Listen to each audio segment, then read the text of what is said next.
Assalamualaikum warahmatullahi wabarakatuh. Selamat pagi, salam sejahtera bagi kita semua. Apa kabar anak-anak? Semoga dalam keadaan sehat selalu ya. Pada pertemuan kali ini kita akan mempelajari tentang dampak konflik dan kekerasan serta upaya-upaya untuk mengatasinya.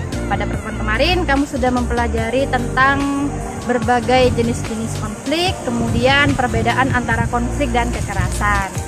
Tidak bisa kita pungkiri, konflik dan kekerasan itu sering terjadi dalam kehidupan masyarakat. Untuk itu, selain kita harus bijaksana dalam dalam menyikapinya, kita harus memahami juga upaya-upaya apa saja untuk menyelesaikan. Untuk itu, saksikan terus video ini, simak baik-baik. Berikut adalah upaya-upaya penyelesaian konflik. Selamat menyaksikan. Dampak konflik sosial di masyarakat. Berbicara mengenai dampak, pasti ada dampak positif dan dampak negatif. Kita bahas satu-satu. Dampak positif dari konflik sosial. Dampak pertama yaitu memfasilitasi tercapainya rekonsiliasi dari berbagai kepentingan. Artinya, dengan adanya konflik, kadang justru aspirasi itu tersampaikan melalui konflik. Sehingga dari situ akan timbul adanya perubahan untuk meredam konflik dengan cara merealisasi adanya aspirasi tadi. Sehingga kepentingannya itu atau tujuan dari konflik itu tercapai. Sebagai tempat awal terjadinya perubahan sosial. Ketika kita mengalami konflik, tentu kita akan melakukan perubahan-perubahan agar kita tidak melakukan konflik yang sama, agar kita tidak terjebak di nostalgia. Tidak terjebak di konflik maksud saya. Tidak terjebak di konflik yang sama. Kemudian, konflik dapat mempererat persatuan kelompok. Nah, perlu kalian garis bawahi ya, mempererat persatuan kelompok. Dalam hal ini adalah, yang erat persatuannya itu adalah antar anggota dalam kelompok yang sama. Maksudnya, sudah pernah saya jelaskan ya, ketika ada dua kelompok yang sedang berkonflik, maka setiap anggota dalam kelompok masing-masing itu akan mempererat solidaritasnya supaya kelompoknya itu lebih unggul daripada kelompok lawannya. Sebaliknya, kelompok lawannya di situ antar anggotanya juga saling mempererat persatuan kelompoknya. Nah, paham ya? Sama seperti saya analogikan kemarin, pemain sepak bola misalkan. Nah, ketika akan bertanding, maka setiap anggota dalam klub itu kan akan meningkatkan kerjasamanya supaya klubnya menang. Analoginya seperti itu. Kemudian menambah solidaritas kelompok. Ini relevan dengan pernyataan sebelumnya. Berikutnya, tercipta norma-norma baru. Norma adalah kaidah atau aturan yang disepakati dan ditaati bersama. Ketika terjadi konflik, saya contohkan konflik antar suku yang terjadi di Sampit, Kalimantan. Yang terjadi antara dua suku yang berbeda, yaitu suku Dayak dan suku Madura. Setelah terjadi konflik itu, maka akan ada norma-norma baru atau aturan baru yang mengatur tindak tanduk atau kehidupan masyarakat antara suku Dayak dan suku Madura yang di sana. Tujuannya apa? Agar konflik tersebut tidak terulang kembali. Berikutnya, dampak negatif. Yang jelas akan terjadi perpecahan, disosiatif, terjadi permusuhan, kemudian terjadi kekerasan. Ingat, kekerasan adalah alat untuk menyelesaikan konflik atau buah dari adanya konflik. Kemudian perubahan kepribadian. Ketika terjadi konflik atau setelah terjadi konflik, pihak-pihak yang mengalami konflik itu akan mengalami perubahan kepribadian. Ada yang menjadi temperamental atau ada yang menjadi minder, tidak percaya diri, seperti itu. Kemudian jatuhnya korban. Apabila konflik itu berujung pada kekerasan, terlebih kekerasan fisik, maka kemungkinan besar terjadinya korban ini akan besar juga, baik itu korban jiwa maupun korban yang lain-lain. Ada moral, ada material. Upaya penyelesaian konflik. Nah, kita sudah mempelajari banyak dampak positif dan negatif tentang konflik ya, yang perlu kita selesaikan atau perlu kita tangani lebih lanjut itu adalah dampak negatif. Caranya dengan melakukan upaya-upaya penyelesaian konflik. Ada apa saja upaya penyelesaian konflik? Berikut selengkapnya. Ada mediasi, konsiliasi, negosiasi, arbitrasi, stalemate, konversi, dan adjudikasi. Kita bahas satu persatu. Yang pertama, mediasi. Mediasi merupakan penyelesaian konflik melalui pihak ketiga yang bersifat netral atau tidak memihak dan berperan sebagai penasehat tanpa memberi keputusan mengikat terhadap pelaku yang berkonflik. Kalau kamu mendengar mediasi, kamu pasti teringat pada kasus-kasus di televisi ya, yang ditayangkan di televisi. Contohnya kalau artis-artis mau bercerai, mau melakukan persidangan, sebelum persidangan mediasi. Apa sih itu mediasi? Padahal kamu sudah sering dengar tapi tidak paham. Nah, jangan sampai begitu. Ini dia yang dimaksud dengan mediasi. Saya analogikan ketika ada dua orang yang berkonflik di sini ya. Ini pihak pertama yang kuning, kemudian pihak kedua yang biru, yang hijau sebagai penengahnya. Nah, ini mediator, penengah. Mediasi di sini ini tidak berhak untuk memberikan keputusan. Dia hanya memberikan nasihat saja. Keputusannya tetap berada di dua pihak yang berkonflik ini. Contohnya kalau di sekolah, ketika kamu dan temanmu itu terlibat konflik, mediatornya adalah temanmu yang lain. Jadi temanmu yang sebagai mediator ini atau pihak ketiga ini kan tidak berwenang untuk memberikan keputusan, hanya menasehati saja. Ayolah, rukun, damai, dia kan teman baikmu, kamu kan sering ditolong dia, begitu. Contohnya seperti itu. Kemudian konsiliasi. Nah, konsiliasi ini melibatkan pihak ketiga juga. Tetapi bedanya dengan mediasi, pihak ketiga ini merupakan lembaga yang sesuai dengan konflik yang terjadi. Saya contohkan, nah, dua orang ini ada yang kenal, mereka sepasang suami istri. Dulunya mantan pasangan suami istri. Kemudian mereka bercerai. Ketika bercerai, mereka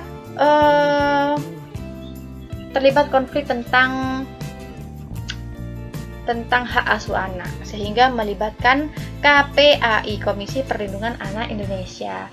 Nah, KPAI ini yang berperan sebagai mediator atau lembaganya yang membantu mereka untuk menyelesaikan konflik. Guru mah kok tahu ya? Iya, bukan pengamat infotainment ya.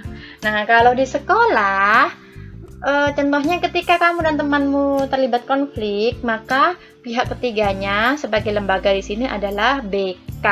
BK yang akan membantu kalian untuk menyelesaikan konflik di situ. Berikutnya negosiasi. Penyelesaian konflik dengan cara memberikan penawaran-penawaran hingga berujung pada kesepakatan akhir.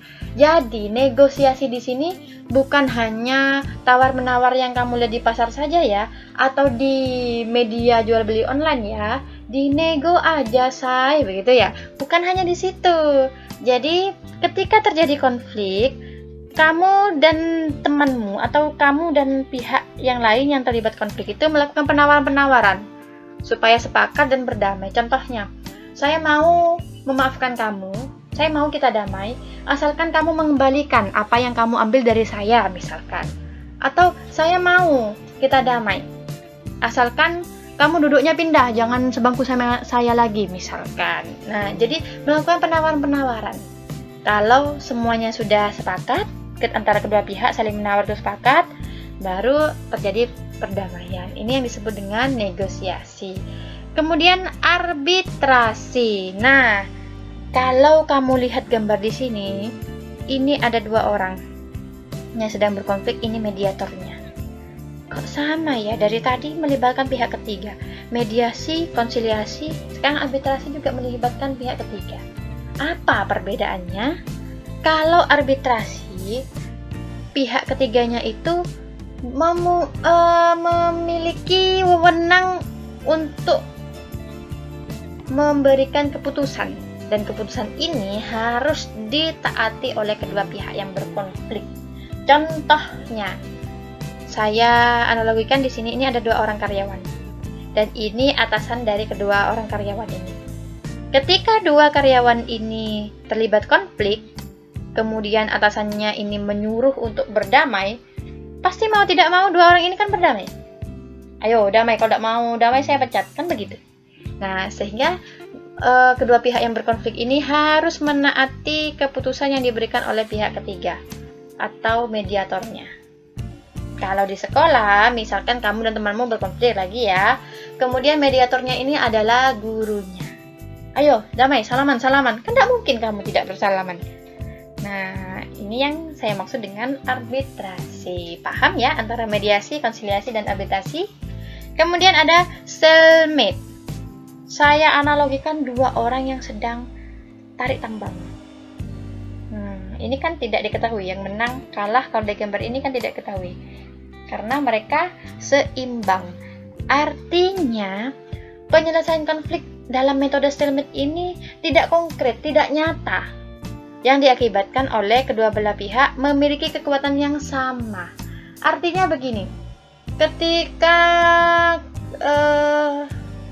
kamu dan tetanggamu begitu ya berkonflik, tiba-tiba tidak saling tegur sapa, itu dari situ kamu mengatakan bahwa konfliknya selesai, tapi kok masih belum tegur sapa, berarti belum selesai.